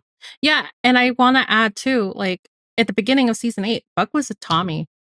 First of all, we do have that scene where they go for, you know, Christopher's birthday, they go to Eddie's house, but like it's, again, Tommy is there. Yeah, they're not talking. And they're not talking. And then I think it's 805 would be another like buddy pilled episode. But they're still not talking. And they're not alone. Is with Tommy. Yes. So it's like, but there are buddy hints because Eddie is being used as like, Eddie and Tommy are like being like, you know, they're foils of each other in terms of like their relationship. Competition. There's no competition, please. But Eddie knows there's no competition here. We all know that's not a thing. We know. We're aware. Oh my God. But yeah, my point being is that Tommy is there being the person that's also kind of like keeping them apart. The wedge? Yes. The wedge. Yes. And right now the wedge is the tension left over from season 8 and that they're not partners and that, you know, all the dynamics have changed. Yeah. Yep. Everything has changed. You know? So yeah, there's more tension there, but like they're still okay. Yeah. We've been saying that. We're like, there's tension, there's something there, but like they're still okay. Like they're not friends. Yeah. There's definitely something like thrumming under the surface going on. Yeah. And they've kind of alluded to that, but while also being like, they still have each other's backs, which is the tentpole of their relationship. Mm-hmm. Even though so much of the rest of it has changed around it. Yeah. And it really feels like they're working up to the kind of momentum that they were doing last season as well, which I think we would have possibly seen more of. If Bobby hadn't died, But the whole thing is like, they are just giving us things to keep. It's for the general audience to remember, hey, there's stuff going on. They're giving signals so that like when they get back to that stuff, it's not like, wait, what? For the general audience, like. Yeah, and I do want to add, like, okay, Bobby's death paused a lot of what's going on, but I also think that Bobby's death did bring a lot of different aspects to their relationship that they're exploring now, and I think that's because like their relationship is never going to be like happy sunshine and rainbows. No, because that's not how that works. They are. So it's good to see like these different aspects of their relationship, like the good, the ugly, the happy, the sad. So I'm enjoying it. Yeah, I'm enjoying all these changes. Yeah. I'm not saying like the momentum was totally killed per se with the Bobby stuff, but I do think they have to build it back up. Yeah. For season 9, which is I think what they're doing now. So that's what I mean. And not like in a bad way, because I think the way they're utilizing the Bobby death in season 9 is really smart. But I think just like the trajectory of like tension building is similar. So we have a few parallels and symbolic things to discuss. I think the first one is a continuation of the goddamn, I don't want to talk about the protein powder again, but here we go. So they're so grossly in love because you can overlook the most egregious things in people. things that you're like, wow, that would be annoying or gross, or like, oh, so charming. Like Buck says that protein float sounds good. Ooh. No, it doesn't. No, it doesn't, bud.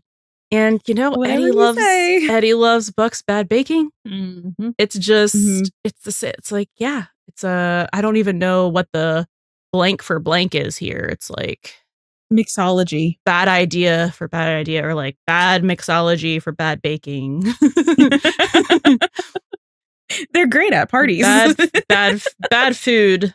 I don't want them at my potlucks at all. No. Well, you can bring the things you're good at. Yeah. Might be fine. Yeah. But yeah, it's just giving. Yeah. Oh yeah, your baking is always good. I love it. It's baked with love, and Buck just thinks everything that Eddie thinks of or does is like the best thing literally ever. Because they're in love. He has a silver star. Because they're in love. It's literally just the like goo. It's like anything you do. It's literally the rose-colored glasses. Yeah. That's what it is. Yeah. Which I love that we have more clarity now that Buck's baking is not that good, but Eddie still always loved it anyway. Yep, sure did. And so it stands to reason that Buck would love anything that Eddie does makes. I guess parallel. It's really just like the differences between like the ceremonies from 901 and 906, and in terms of their distance and togetherness. So like, in the start of 901, like I think there's lots of changes that Buck is trying to deal with, especially like the partnership changes. And I believe like it's like a manifestation of his grief and him pulling away and all this other kind of stuff. Like it just, things are just adding on. So we get that jealous Buck stuff.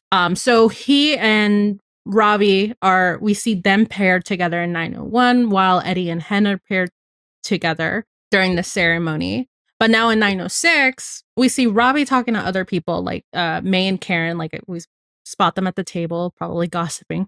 And then we have like a lot of background Buddy and an actual shot of Buck and Eddie together while talking to Harry, or they're talking to each other. So like, I feel like they needed to, they both were in these journeys to process their grief. So, but separately, they were doing it very parallel together. And that's why I think like eventually, well, kind of like we're seeing now in 906, like they are talking to each other a little bit more. And I still think, like I said, during my little tangent about structure, we're going to get something for them. soon. Mm-hmm. That is super interesting. I don't know if I'm just grasping at straws like the way I do, but which is totally possible. But I thought it was interesting that with the call with the mom and the daughter, the mom who was cyberbullying the daughter, which is crazy, and apparently it has happened. True story. So Alicia and Bailey, her best friend, they were inseparable, and then all of a sudden, Bailey said that Alicia wouldn't look at her, and that Alicia pulled away. We know why, but I was just like, is there something there about two best friends that are like inseparable, and then one of them pulls away and cuts themselves off a little bit, and like that feels like in a similar beat to what Buck and Eddie are doing, mostly like Buck pulling himself away. Obviously the reasons are totally different, right? But something about that, like that wedge being driven in and then like that pull away. It's not just that. You're onto something, because there's a specific line that Bailey says where it's like, 1 minute, like we applied to all the same schools, and 1 minute we were like picking out like our dorm room decorations, and the next she wouldn't look at me. So I'm like, oh, roommates. And then she just bounced and wouldn't look at you or talk to you. Yeah. Okay. I was like, there's something there. There's something there. That felt really like straw graspy to me, but I'm like, it feels pointed. There's just a little something there even without that. But yeah, there's some parallels there. Yeah. You know, knowing that, or not necessarily knowing that, because I don't know how much of it was true, but you know, Ravi is kind of like a little bit like in the middle, not like in the middle, like in that way, but he's observant. So I was gonna say like he has eyes. I was just gonna say like, oh, and he's heard Buck talk about Eddie like way too much. But I was just gonna say like, okay, so like he's Athena in this situation, trying to maybe push them together, maybe to help. Allegedly, we're supposed to get something to help facilitate, maybe. Yeah. Ooh, that's an interesting tie-in. Nice. Yeah. Thank you for validating me. You're welcome. I see the gears turning in your head, Anne. Like, well, I there's not really like a direct draw, but it's like I really liked how Athena was like, you know, I am that bitch. I'm gonna ride or die for the found family trope always. Yeah, because family don't end in blood, son. But I very much loved the idea, or not the idea, but that they did have, even though it was a horrible, you know, story of like the mother bullying the daughter, but having her cut her out. Sometimes you got to cut toxic blood family out. And sometimes your family are your friends. So I loved that. And then I was like, oh, is there some sort of Buddie parallel there too? Because it's like they both Eddie and his parents and Buck and his parents. Like, yeah, I thought that too. Yeah, definitely in this episode where like we get the random little Buck never talks about his family, and then he's all of a sudden like, also the Miller mother reminded me of Margaret. Yeah, she did. I was like, is that the same actress? Like, are they related? They look so similar. They do. It was a hair. And it was like the judgmental flavor. It was like marrying the like Margaret and Helena. Vinegar based. I'll put it next to mine. Like the disdain with which she was looking at that probably perfectly fine, if not maybe underseasoned, potato salad. Yeah. And just kind of like nothing will be good enough. Yeah. Sort of air, which is very similar to both Margaret and Helena. Yeah. And I definitely thought there might have been like a little connection between like, you know, Eddie telling off his parents and Buck being distanced from his parents, even though he was talking about like, we should do a reunion. Actually, every third Christmas is fine. You know? Yeah. Like these healthy boundaries. I love that. They've always encouraged each other to like look out for themselves. You know what I mean? In those dynamics. Yeah. So my last one is, I don't think it's straw grasping. It's just like, I don't know how exactly to tell you why these things reminded me so much of each other. But the locker room scene Buck and Eddie in the locker room scene in this episode in 906 really reminded me of the locker room scene in 701 for several reasons. One of them is I didn't look at it like frame by frame. I should probably, but like from memory, it's reversed. So like Buck is standing up, Eddie is sitting down, right? And Buck is talking about go-karting or whatever. I think it was go-karting and was like, we should go do it. And Eddie was like, I can't, like I've got a date or whatever. But so like the framing of like one of them standing up saying, there's this thing that we should do together. It'll be great. And the other one sitting down. And also it was like the first episode of season 7 and they immediately like had Buck in these bisexual fits. So, and like the way he was holding himself like in that clothing was different. And I cannot put my finger on this outfit in Eddie in 906 and why it feels like it has a certain je ne sais quoi. A little extra spice to it. It has a little extra spice. I think well, first of all, it's not a color we see him in. So that's one of it. We'll get there. The second, I think, is like the belt with it too. Like we don't really see him wearing a belt that isn't with his uniforms usually. His shirt is usually covering. Yeah. But we don't normally see a belt. Like it was tucked in with a jacket. It's just a different look. The way it was styled is a little different. Yeah. A little zesty. Yeah. I don't know what it is. It's just Buddy in the locker room giving me certain vibes. I don't know. I wish I had more to explain it, but it just really like viscerally reminded me of it. A feeling. And at first it only reminded me because of the outfit stuff where I was like, oh, this is giving me the vibes of like, that's a bisexual outfit. And I was like, that's a gay outfit. But it is very much the like, hey, we should do stuff together. And one of them is sitting, one of them standing and like, but it's switched. So take from that what you will. It's 3 episodes before Buck kisses a man. So 4 episodes before he comes out. An omen. The locker room is an omen, actually. Yeah. Yeah. Huh. Interesting. I don't really want to. I spent too much time on the color theory because I did want to go and watch them and see if there's similar blocking. But if you're listening and you do that and you see similarities, let me know. Okay. And then for the Buddie Forecast, what are we predicting? I mean, besides like the Buddy half imminent. just what Cel said and an NDE. Definitely an NDE. I think something's coming for those two. Been a long time coming. It's been a long time coming. But yeah, I think we don't really know. I think we do know that there is going to be, I think this is for episode 7, a gym scene with Buck, Eddie, and Robbie. And then the 3 of them are out. I don't know if it's the night before or if this is after the gym. We don't know what order. But they're out together. It's not speed dating. If you thought it was speed dating, I'm so sorry. It is not. Just, like Buck has a menu and interviewed, in an interview with, was it Rachel Forch? I think it was Rachel said like it's just like guys being guys, like guys out being guys, like so it's not speed dating.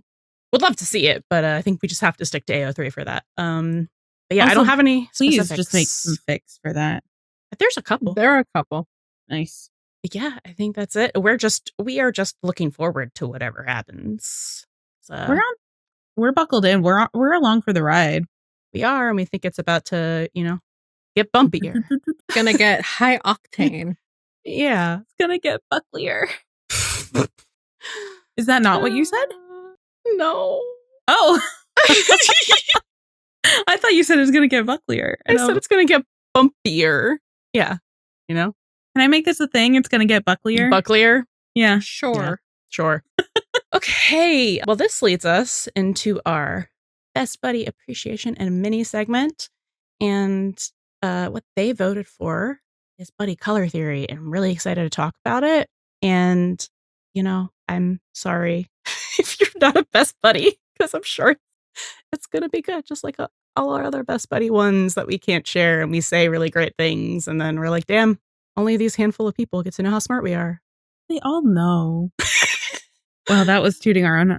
No, they're really interesting conversations. I think we're finding because it's stuff that we wouldn't normally have time to get into as much time to. Mm-hmm. Yeah, but it's stuff we want to. You know what I mean? Yeah. So shout out to our best buddies on Patreon. Thank you so much, Aaron, Alexandria, Amy, Freya 2004, Jules, Quincy, Shayla, Vera, and Zachary. We're about to start a mini segment they voted for, Buddy Color Theory in 906. And it's exclusive to the Best Buddies tier on Patreon. So if you like to vote on and hear special mini segments in each episode and get a personalized shout out, subscribe to our Patreon. Yay! Okay. All right. So this brings us to our Into the Looking Glass segment. Woo. Which we will do so shortly, right? Yes. We're going to go snappy like lightning quick. Like a rope. Let's not do that. I'd like to keep all my phalanges. Hard for life. Things to keep in mind. We already told you, bruh. All of it. All the upcoming buddy stuff that we think is, going to happen. Just keep all of that in mind. Obviously, keep in mind the hen stuff. Because keep in mind we'll find out more about hen. Hopefully, we'll probably this will, I think, gearing up to be the buddy half, like Scylla saying, continuing to close that chapter. So then the more story can come. Yeah. Great. Season parallels? Yeah. I think we're finding a lot of parallels between the seasons. Again, like we said at the very beginning, the show is very self-aware, self-referential, but in interesting ways. So with the tug of war call and all of the missing fingies, it just reminded me of the ice skating mishap in 309, because that's what happened in mm-hmm. and that was the same episode we got Bobby's junior figure skating pairs championship lore drop, and we get the lore drop about Eddie and the Boy Scout Jamboree, and it's just that's super interesting. Whenever fingers are dropping, so is Eddie or Bobby lore. It's just how it goes. Oh. Wow. Oh no. I'm just glad that we're getting that we're getting lore drop. Yeah. And I'm glad that it's kind of transitioned into Eddie, because we need more. Again, he can do anything. Kim Possible. Now I'm giving him a new character. Okay. I've got the 118 is just a number, so 906 is paralleling 818. Mm-hmm. Buck is ready to I was gonna say risk it all. It's not risk it all. Buck was ready to walk away, and he was like, "Oh, the 118 is just a number." But then then it's also what Chimney says when he's hyping. He takes Buck's quote and changes it and is like, "No, it's us." And then finally we get a good resolution to it, I guess, with the watch and the inscription. So I thought I still think that's beautiful, because we've come full circle. Yeah. Just like a clock. Then we have some season 1 parallels with Buck being scared that Athena's gonna hate him, just like she did when they met. So is your mom mad at me? 101 when they meet, and he's a very rocky meeting. He's a little punk, and she yells at him, very rightfully so. But they do end up making amends by the end of that episode and being okay with each other, and she vouches for him and helps. She's the reason he still works there. So kind of in the same vein to that, especially 101, because this is also where he's oh, I'm he steals the fire truck to have some fun. But there's other stuff, right, that Bobby has yelled at him for. So we have a reference from Harry that every single time Bobby talks about Buck, there's a little sometimes when Bobby talks about Buck, there's a little vein popping. Which sounds so right, So, yep. So it's not just Athena, it's also Bobby, and it really gives this whole a little bit more context in which Buck was kind of brought into the Grant Nash family through Bobby, because there are stories that Bobby is telling most likely May and Harry about Buck. So it's it's a little, I like these little layers that we keep getting. to kind of establish that a little bit more. Absolutely. It makes it feel so much more developed and lived in. There are so many season 1 parallels in this episode. There's also, again, when Buck is telling Harry and not letting Harry give up on himself, we spoke about how this comes from like Bobby, but it's also kind of reminded me of, again, in the pilot episode when Bobby gives Buck a second chance after being fired. It's like, because Bobby, he fired him, but then he was like, okay, fine, but like, you have to prove yourself. And Bobby eventually, like, after that one time, never let Buck give up on himself, and Bobby never gave up on Buck either. There's also a season 4 parallel relating to that line, since I don't want to repeat everything you just said. That has to do with both Bobby and Athena, because it's in Buck Begins, when Buck is about to give up, and then Eddie and the rest of the 118 show up and don't let him give up on himself. And then he's like in the back of the ambulance at the end, and Athena comes and she's like, I bet he was just glad you were being Buck. He's like, I don't even know what that means. And she's like, you never give up. Yeah, it's something like he's learned. Yeah. Then we also obviously have like the May being bullied and like her attempting to take her own life. That was directly paralleled with Alicia. We gotta do different letter. Alicia. And well, her mother's a little different, but and we also got like direct flashbacks. Yeah. So bringing that all the way back from season 1 was interesting. And then we also had just another hen keeping secrets, which we have seen before, notably in season 1. I'm thinking 107, Full Moon Creepy AF, when she goes and she sees Ava. And I mean, that also kind of goes again to season 3, especially since we just covered it, where Hen is keeping her interest in looking into medical school a secret as well. And we all know how well these things work out for Hen when she keeps a secret. Ah, well. Not good. And Maggie Kiley directed 107. Yeah, speaking of 107, I think that's a really interesting. Yeah, I think that's really interesting because she hasn't been on the show since season 1, and this is an episode where there's a lot of tie-in to season 1. Yeah. Like, that's just really interesting to me. And I think it's probably like a happy coincidence, but and then with Alicia and her mom was the one bullying her, it made me think of the mom, I forget her name at the moment, making her son, I think his name is Charlie, sick in 413. And just kind of how that's like overbearing parent and like is actively harming their child. So I thought that was like an interesting parallel as well.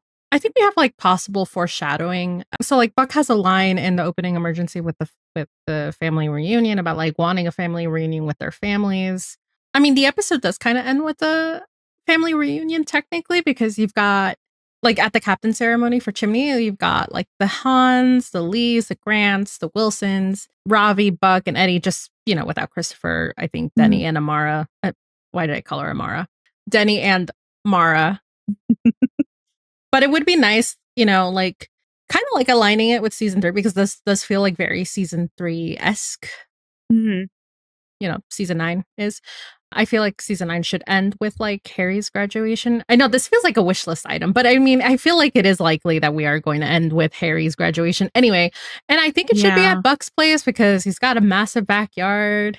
But and a hot tub. Which we did not mention. Yeah. Oh, yeah. Should that be on the wish list? Please see the hot tub in motion, in action. Can they even film him in a hot tub with all his tattoos? Well, we got the shirtless scene from the hospital. Yeah, but like him in water. Like, how waterproof is that cover up? They would be able to waterproof it. Okay, they'll figure something out. They've got like industrial strength setting spray. Just two guys chilling in a hot tub. 5 feet apart because they're not gay. But yeah, anyway, it would align because season 3 ended with May's graduation for high school. Harry dropped out, so we're gonna give him a graduation party from the academy. Yeah, that would make sense. Love that. Now, what do we know about what's coming next? Well, I'm glad you asked. Not much, fam.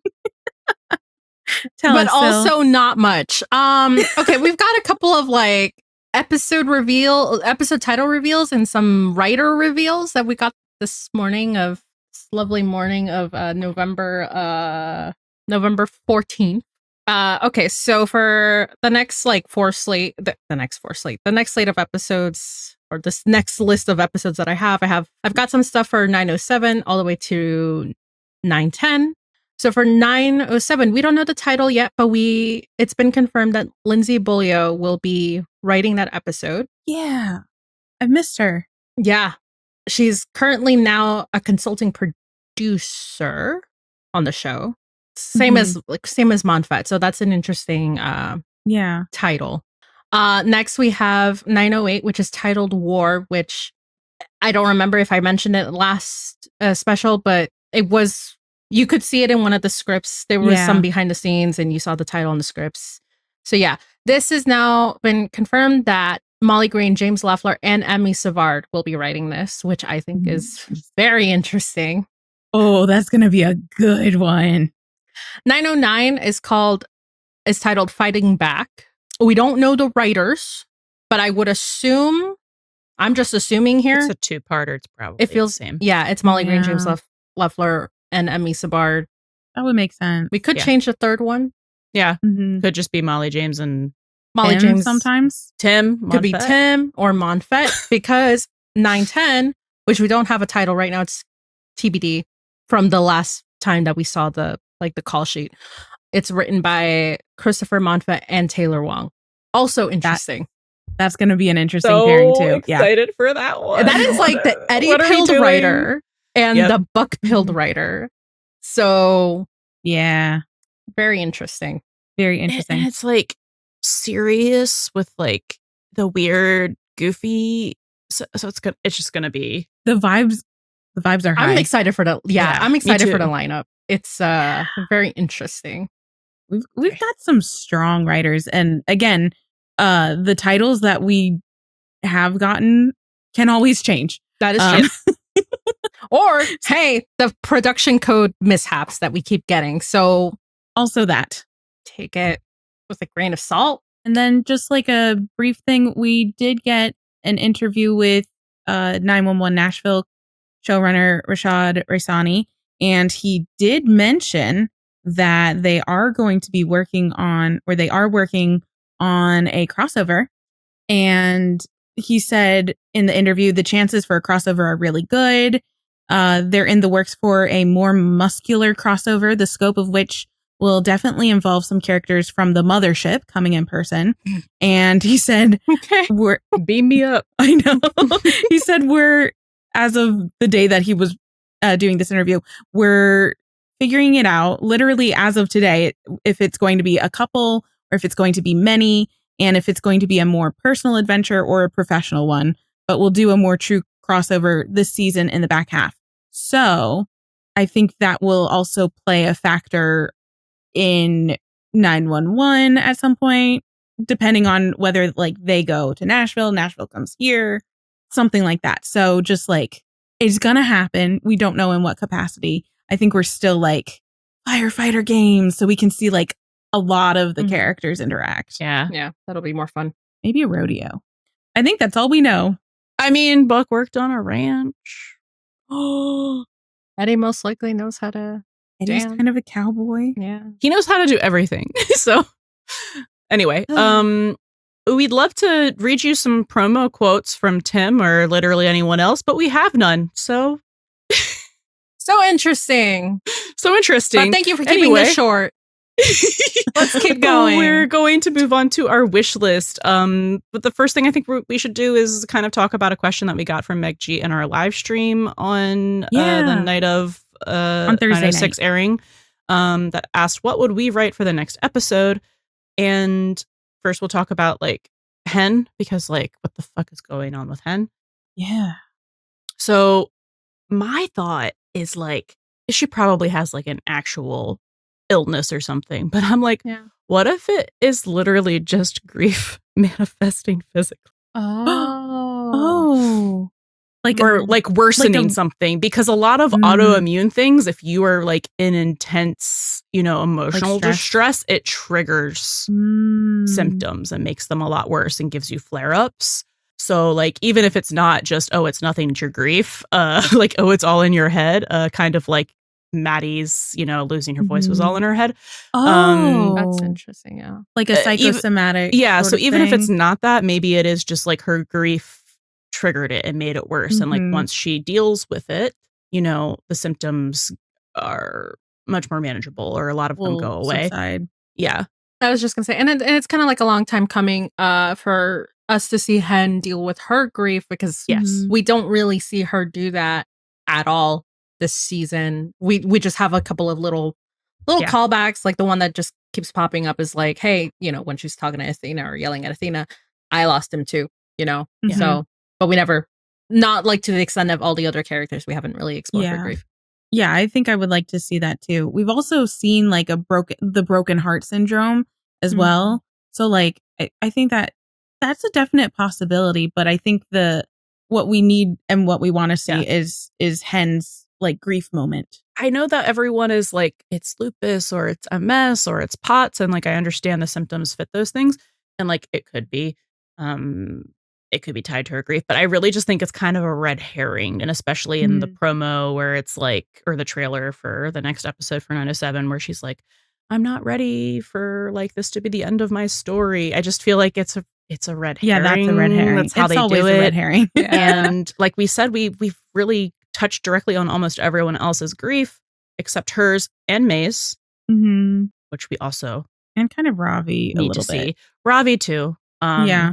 So yeah, I think that's what I kind of think we're going to just be dealing with her grief via this medical situation. Which also makes sense for her that it would be like a medical situation, because that is her arena per se.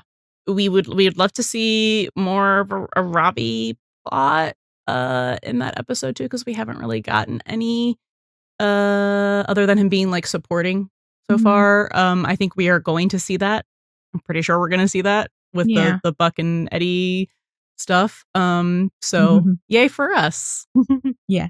And then like maybe have like start dropping hints about what May might be interested in doing when she finishes school.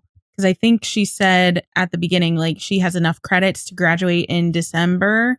So that might be in universe, that might be coming up pretty soon. So yeah. So TLDR, if I was writing the episode, which like no one should ever hire me to do, I'm not a TV writer. But like what I would love to see in my dream scenario, if I was writing it, would be, the Hen exploring her grief through that. And that's the very serious plot. And then we get the B plot of whatever the fuck's going on with Buck, probably with like Ravi and Eddie being the supporting, cast for that. So I think with Buck, it's like he's dating again, and it's gonna give us some like, hey, I'm actually bisexual, without him saying bisexual, because it doesn't test well. If I was writing it, I would just have him say the word bisexual. I would have him say bi. I'm bi, not bisexual. I'd say I'm bi. But since I'm not writing it, it's just going to be alluded to. But like we're going to see some hijinks. We would write hijinks. Yeah. With Ravi being done, Ravi plotting to like get away from them. It's like you don't even have to find a third party to like bring in to like escape. Like just leave. They won't even notice. Exactly. That's so sad, actually. They won't even notice. It just bounces. Hours later, he'll be it's fine. like, oh hey, where'd Ravi go? Yeah, and then oh my god, oh you know what? This is how if I was writing this episode, this is how I introduce Ravi. Ravi escapes, but he runs into May. Ooh. So that's how we bring in the May, the May plot that we would want to see, and then also like May Ravi crumbs. I'm down. Yes, that's our 907. Yep. Okay, the rest of our wish list and go. I don't need to say the musical episode but I'm going to say it because I'm trying to manifest this so hard. Or karaoke. You know what I mean? Just like. Yeah. Either way. And again, give us a karaoke we deserve. And again, you know, it would just be really funny if it were like a musical episode for the episode 911 and it was titled, What's Your Emergency? I'm just saying, have that for free. That's all. It's a good title for episode 11 of season 9. Yeah. Give us the bunk room. It would be so easy. Well, this Give is us some nepotism, okay? We're the OG. We should have a bunk room. Thank you. I'm just saying, like, there's a whole studio lot. I think they could build a little bunk room set totally away from like the on location and just like for funsies, please. Exactly. It doesn't have to be super fancy. Yeah. And then we could get like, some bunk room chats. Yeah. Just think of like all of the potential for like bunk room chats, like before they go to like sleep or nap or anything like that. And just like, yeah. I think I said this on the live stream, but I think a silent disco emergency would be hilarious because they'd be like, I forget what I said. I had a really good like emergency. Something about like no one being aware that something's happening. Yeah, but I think I said like the funny line of like when they call 911 and they say the thing that's not helpful at all. There's a panic at the disco. Oh, there's a panic at the disco. Yeah. And then they show up and they're like, we're not exactly sure where it is in the building, but it's like, oh, we'll be able to follow the sound, but they can't because it's a silent disco. And they walk in and they're like, what's happening? Are we in the right place? And everyone's just like, doesn't know anything. It's so like oblivious to what's going on. Yeah. Like that would be really funny. Fucking Eddie Andy. We were all just talking about it. Yeah. Give it. It's time. It's time. That was mildly terrifying. I'm so sorry. It's that time of year. Oh, Eddie dancing. Another dance. He does a dance every season now. Thank you. Tim, you know you want to. We mentioned this earlier. Let's see that hot tub in action. Just for funsies. You know. Ballroom lore drop. Now, please. Need it now. We need it. Yeah. And we need to see everybody finding out about it. Yes. Well, specifically Buck. Yeah. Especially Buck. But especially Buck. He's going to be Googling for pictures. He's going to break his little brain. He's going to call Peppa and be like, yo, so, can you hook me up? Yeah, give me the goods. Yeah, exactly. Absolutely. She could be like, Evancito, of course. For you, anything. Anything for you. And then it's just going to be Buck at Peppa's house. And they're just going to be flipping through the albums. And he's going to be like, oh my God. And it's going to be exactly like a partner meeting their partner's family and like all of the embarrassing childhood stories and pictures. Yeah. Yes. Thank you so much for tuning in to our last season 9 special of 2025. We'll see you again for more season 9 specials next year. But until then, in the meantime, we have our regularly scheduled programming for a couple weeks, but then we got some holiday specials. They're not actually holiday themed, but we have some specials coming out the week of Christmas and New Year's. So yeah, fun stuff coming up. Stay tuned. Yeah, we're excited for the rest of the season, but we are also excited for a break for podcast reasons. So yeah, it's a lot. Yeah, it's interesting going back and forth. But thank you guys so much for hanging out with us. And I would say see you next year, but we'll see you next week. We'll see you next week. Season 3 wrap, guys. I know you waited so long for it. It's actually, I think, our funniest episode. So please listen to it. It's one of them. I'm really proud of it. Wait, which one? The season 3 wrap. It's really good. Yeah. And now I have to listen we went to it a little I don't remember. It's another still time to shine. Oh my God. No. It's probably Yeah. cringy as hell. No, we It's helped you with a incredible. lot of those, but like we were on another level that night. Okay. It was a time. Was it, like if Buddy System, episode had tags, it would be crack taken seriously. Yeah. You know? Okay. Very true. So we should go. Okay, so remember, don't play tug of war. But if you do, Take a buddy with you. Yay! yay.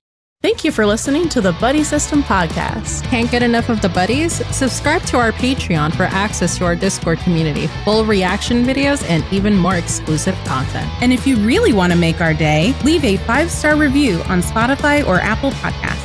Please come yap with us on your favorite social media platform. We're at Buddy System Pod everywhere. That's BUDDIE System Pod. Catch you next time. And don't forget, Bring a buddy with you.